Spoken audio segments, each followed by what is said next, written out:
Good morning. Today, we are going to discuss the research work titled Multi-Objective Coordination of Electric Vehicle Charging Prices and Mobile Energy Storage. Electric vehicles have outgrown their status as marginal loads at the edge of the distribution system. They are now massive, active components, driving continuous flows of energy back and forth with the infrastructure itself. To manage this load, network operators typically rely on three specific tools: dynamic pricing structures, shifts in user charging behavior, and the active dispatch of mobile energy storage units. Standard industry practice tackles these elements in a strict sequence. Economic models calculate time-of-use pricing first, storage coordination is handled next, and physical network limits are checked at the very end. Treating these highly interactive components in isolation obscures how they impact each other in real time. A pricing decision that looks profitable on paper can destabilize the network in practice, making coordinated optimization the only reliable approach. To see why sequential models fail, we have to examine long, radial distribution feeders. In these networks, power flows and voltage stability are highly location-dependent. A minor adjustment in charging tariffs can trigger a localized demand spike.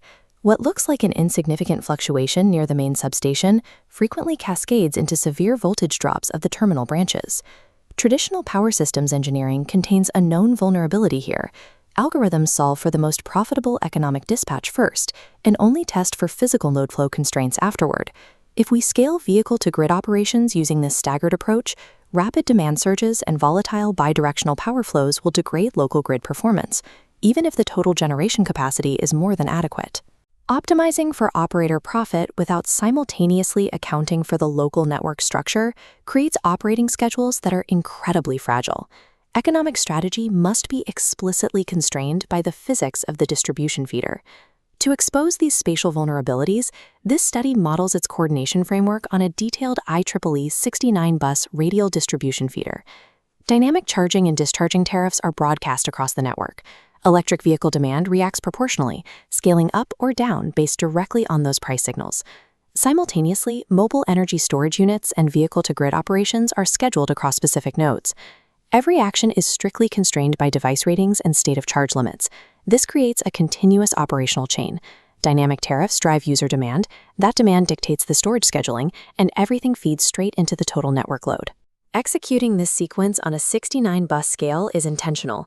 Smaller benchmark systems smooth out spatial load diversity, masking the downstream stress points we need to evaluate.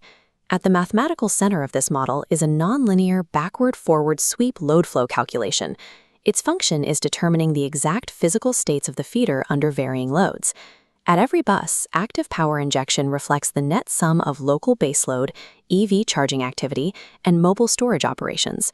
Instead of using this calculation as a final safety check, the framework takes the backward-forward sweep and embeds it directly inside an NSGA-III optimization loop. As the optimizer generates thousands of candidate pricing and dispatch schedules, every single one of them is instantly processed through the physical load flow equations. By linking the economics with the physics in a continuous loop, the algorithm immediately rejects any profitable schedule that creates unstable voltages. Network physics actively shape the boundaries of the optimization. To evaluate these candidate schedules, the algorithm balances three conflicting objectives. The first is operator profit, driven by the mathematical margin between charging revenues and discharging payouts. The second objective is the net cost to the EV user. This accounts for both their out-of-pocket payments for charging and the specific financial incentives they receive for discharging power back to the grid. The third objective is minimizing voltage deviation.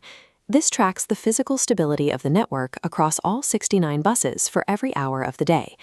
Because these three outcomes naturally conflict, the NSGA-III algorithm explores the entire trade-off space simultaneously, without prioritizing any single objective in advance.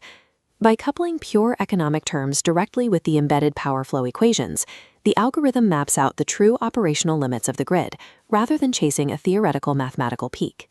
This scatter plot visualizes the 3D Pareto front, displaying trade-offs between profit, user cost, and voltage deviation. A balanced compromise settles at profit 1900.74, cost 111.73, and deviation 0.0432. The extreme edge pushes profit to its maximum limit of negative 2710.87. Securing that extreme level of return requires highly concentrated storage discharging schedules.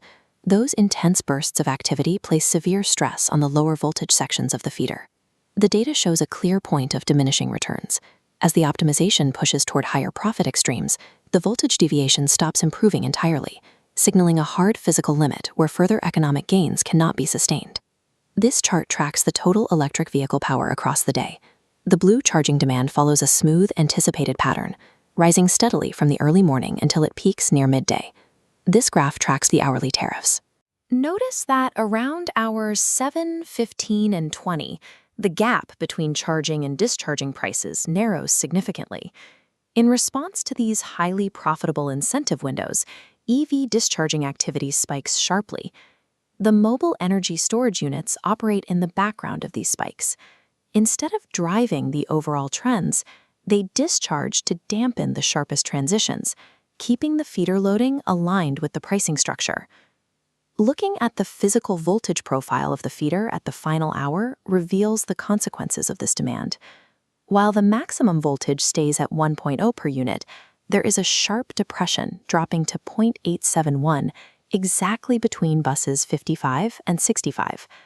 The buses closest to the main substation remain perfectly stable, but the concentrated EV charging deep within the network causes severe localized stress. Looking only at aggregate, system-wide metrics completely obscures these vulnerabilities at the terminal branches. The optimization reveals three distinct realities. First, operator profit is highly elastic. Once pricing flexibility and discharge incentives are introduced, financial gains accumulate rapidly. Second, EV user cost fluctuates irregularly. The net burden on participants is driven entirely by the exact timing and location of energy exchanges, rather than the total volume of power moved. Finally, voltage deviation acts as the rigid constraint of the system.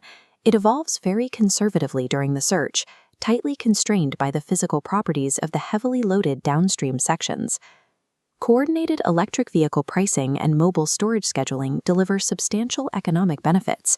However, those operational schedules are only viable if the underlying network physics are embedded directly inside the optimization loop, instead of verified after the fact.